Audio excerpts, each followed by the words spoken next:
Todos temos aquela gaveta de cabos que parece um ninho de cobras elétricas onde, misteriosamente, os conectores se reproduzem sozinhos. No entanto, uma pequena porta oval chegou para pôr fim a este caos milenar. O USB-C. Não é apenas um cabo, é o padrão que obrigou os gigantes a se renderem. Fique até o final do vídeo, porque lhe revelarei o segredo técnico que permite a este conector fazer algo que nenhum outro cabo na história jamais conseguiu. Vamos lá. A Idade das Trevas das Portas, quando cada periférico falava seu próprio idioma. Para entender o milagre do USB-C, temos que viajar atrás no tempo, a uma época escura que os mais jovens não recordarão e os mais velhos prefeririam esquecer. Falo dos anos 90 e início dos anos 2000, quando um computador pessoal não era um dispositivo elegante e unificado, mas sim uma coleção caótica de caixas, cabos e conectores que pareciam projetados por um engenheiro com má vontade. Se você se virasse e olhasse a parte traseira de um computador daquela época, o panorama era aterrador. Havia uma porta serial, grande, alongada, com múltiplos pinos, que costumava ser usada para o mouse. Ao lado, uma porta paralela, mais larga e com buracos maiores, exclusiva para a impressora. Mais adiante, 2 conectores PS/2, redondos, de cores verde e roxa, um para o teclado e outro para o mouse, e se você os confundisse, não funcionava nada. Depois estava a porta VGA, esse conector azul com 3 fileiras de buracos apenas para o monitor. A porta de jogos, uma boca larga para conectar o joystick, o FireWire para vídeo, o SCSI para discos rígidos externos com sua própria numeração e terminadores e uma configuração que exigia um mestrado em ciências ocultas. Nenhuma destas portas era compatível com outra. Você não podia conectar o mouse à porta da impressora, nem o teclado à do monitor. Cada periférico falava seu próprio idioma, exigia seu próprio conector, e o que é pior, a maioria exigia que você reiniciasse o computador cada vez que conectasse algo novo. A palavra plug and play era uma piada cruel. Era mais como plug and pray, conecte e reze para que funcione. Este caos não era coincidência. Cada padrão tinha sido projetado por empresas diferentes, para propósitos diferentes, em épocas diferentes, e todas elas queriam controlar seu próprio pedaço do bolo. O resultado era um ecossistema hostil para o usuário, onde instalar uma simples impressora podia levar uma tarde inteira entre configurações, drivers e reinicializações. Algo tinha que mudar. O salvador que prometia tudo, o nascimento do USB. No final dos anos 90, um grupo de 7 gigantes tecnológicos decidiu que já era suficiente. Compaq, Digital Equipment Corporation, IBM, Intel, Microsoft, NIC e Nortel se uniram com um objetivo ambicioso: criar um padrão universal que matasse todos os outros. Chamaram-no de Universal Serial Bus, USB. E a promessa era tão simples quanto revolucionária. Um único conector para todos os periféricos, que funcionasse sem reiniciar, que fosse barato e que pudesse alimentar dispositivos pequenos sem necessidade de tomada. Em 1996, chegaram os primeiros produtos com USB, mas foi em 1998, com o iMac da Apple, que o USB se popularizou de verdade. A Apple, em um movimento audaz, eliminou todas as portas antigas de seu computador e deixou apenas 2 conectores USB. A indústria reclamou, os usuários reclamaram, mas no final todos tiveram que se adaptar, e funcionou. O conector que todos aprendemos a conhecer era o USB tipo A. Esse retângulo plano, com uma forma que parecia simples, mas escondia uma maldição. Nunca entrava de primeira. Sempre havia que girá-lo, e girá-lo, e girá-lo, até que por arte de magia, na terceira tentativa, encaixava. Os engenheiros tinham projetado o conector assimétrico de propósito, para assegurar uma conexão firme, mas o que conseguiram foi gerar uma pequena dose de frustração universal que todos compartilhamos. Durante um tempo, o USB foi a solução. Um único cabo para mouses, teclados, discos rígidos externos, webcams. O caos parecia ter terminado, Mas então ocorreu algo que ninguém tinha previsto. Os dispositivos começaram a encolher. A praga dos conectores, mini, micro e o retorno do caos. O USB tipo A era perfeito para um computador de mesa. Era grande, robusto, fácil de segurar. Mas quando chegaram os primeiros telefones celulares com capacidades multimídia, as câmeras digitais compactas, os reprodutores de MP3, esse conector enorme não cabia em nenhum lugar. Os fabricantes precisavam de algo menor, muito menor. E assim começou a segunda era de fragmentação, a era das variantes. Primeiro chegou o USB Mini, um conector menor mas ainda robusto, que se popularizou nas câmeras digitais e alguns discos rígidos portáteis. Mas os telefones continuavam ficando mais finos. Então chegou o USB Micro, ainda menor, que se tornou durante anos o padrão de fato para a carga de celulares Android. Mas não parava por aí. As impressoras que precisavam de uma conexão mais estável usavam o USB tipo B, esse conector quadrado com as bordas chanfradas que parecia um cubo de Rubik esmagado. E então apareceu o USB Micro B, uma aberração com duas pernas que parecia a cara de um alienígena, usado em alguns discos rígidos externos para fornecer mais potência. Em menos de uma década, tínhamos passado de um padrão único para uma sopa de letras de conectores incompatíveis. USB-A, USB-B, USB Mini A, USB Mini B, USB Micro A, USB Micro B. Todos cumpriam a mesma função básica, transferir dados e energia, mas nenhum era compatível com o outro. O sonho do cabo universal tinha morrido. Estávamos de novo no caos, só que agora os cabos eram menores e difíceis de distinguir. A indústria percebeu que precisava de um milagre. Não podiam continuar assim. Os usuários estavam fartos, o lixo eletrônico se acumulava e cada novo dispositivo ameaçava adicionar outro conector ao pesadelo. Era hora de voltar à mesa de desenho, mas desta vez com uma ideia diferente. Não queriam mais um conector, queriam o último, aquele que matasse todos os outros. 24 pinos de magia, a anatomia de uma besta. Para entender por que o USB-C é tão especial, temos que compará-lo com o que havia antes. O USB clássico, o tipo A que todos conhecemos, tinha apenas 4 pinos em seu interior. 2 deles eram para a alimentação elétrica, o positivo e o negativo. Os outros 2 eram para a transmissão de dados, um canal de entrada e outro de saída. 4 pinos, 4 funções. Era simples, limitado, mas suficiente para a época. O USB-C, por outro lado, é uma besta completamente diferente. Nesse pequeno conector oval, do tamanho da unha de um dedo mindinho, os engenheiros conseguiram colocar 24 pinos. 24 pequeníssimos contatos elétricos, cada um com uma função específica, trabalhando em perfeita sincronia. A primeira vantagem é óbvia quando você pega um cabo USB-C. É simétrico. Os pinos estão duplicados na parte superior e na inferior. Não importa como você o conecte, sempre entra. O cabo detecta eletronicamente em qual orientação está e reconfigura instantaneamente a conexão para que funcione. Isso que parece um simples detalhe de comodidade é na verdade uma façanha de engenharia eletrônica. Mas os 24 pinos não estão lá apenas para a simetria. O realmente revolucionário é que o USB-C pode fazer múltiplas coisas ao mesmo tempo graças ao que se chama modo alternativo. Esses pinos extras podem se reconverter na hora para transportar sinais de vídeo em alta definição. O mesmo cabo que carrega seu telefone pode, se você o conectar a um monitor, transmitir um sinal HDMI ou DisplayPort com qualidade 4 quilates. Pode levar áudio de alta fidelidade. Pode conectar dispositivos em rede a velocidades vertiginosas. Imagine a versatilidade.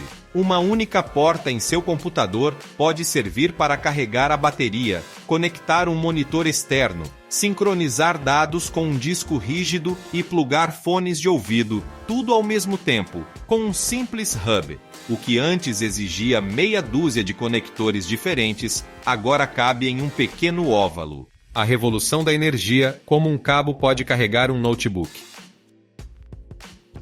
Mas se há um superpoder que realmente mudou as regras do jogo, esse é a capacidade de transportar energia. As velhas portas USB tinham limitações físicas muito estritas. O padrão original permitia no máximo 2,5 watts de potência, suficiente para carregar um mouse ou um teclado, e para alimentar um telefone muito lentamente, com uma paciência infinita. Se você tentasse carregar um notebook com um USB antigo, não acontecia absolutamente nada. O notebook nem sequer o reconhecia como fonte de energia. O USB-C, combinado com o padrão Power Delivery, quebrou todas essas barreiras. A comunicação entre o carregador e o dispositivo é inteligente. Quando você conecta um cabo USB-C a um carregador compatível, ocorre um diálogo eletrônico. O carregador pergunta: "Olá, o que você é? De quanta energia precisa? Quanto você pode suportar?"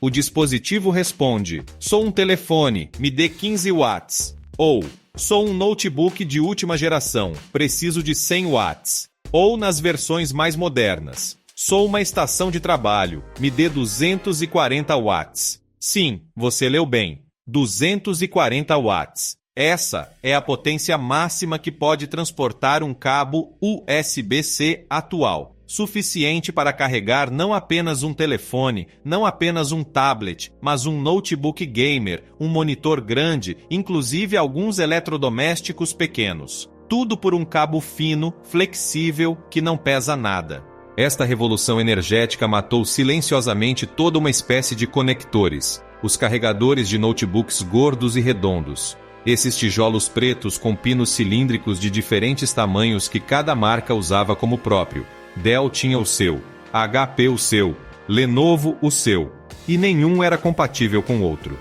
Hoje, graças ao USB-C, você pode carregar seu notebook com o mesmo carregador que usa para seu telefone, ou com uma bateria externa portátil. É a liberdade absoluta. A resistência da Apple. Por que o iPhone foi o último a se render?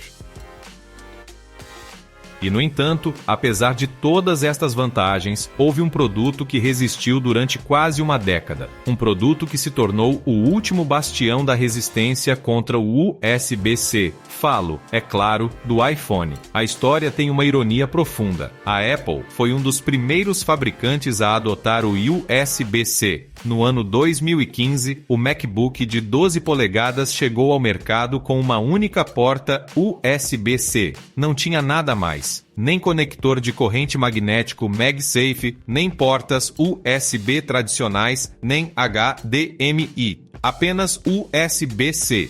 Foi uma decisão polêmica, mas a Apple demonstrou que acreditava no padrão. Depois vieram os iPad Pro, que também adotaram o USB-C, mas os iPhone, os telefones que mais unidades vendem, continuaram usando o conector Lightning, um padrão proprietário que a Apple tinha criado em 2012. Por que esta resistência? A resposta não é técnica, é econômica. A Apple tinha construído todo um ecossistema ao redor do conector Lightning. Cada fabricante de acessórios que queria fazer um cabo, um alto-falante ou qualquer produto compatível com iPhone tinha que passar pelo programa MFI, Made for iPhone, que implicava pagar royalties à Apple. Cada cabo Lightning vendido por terceiros deixava uma pequena porcentagem nos cofres da companhia.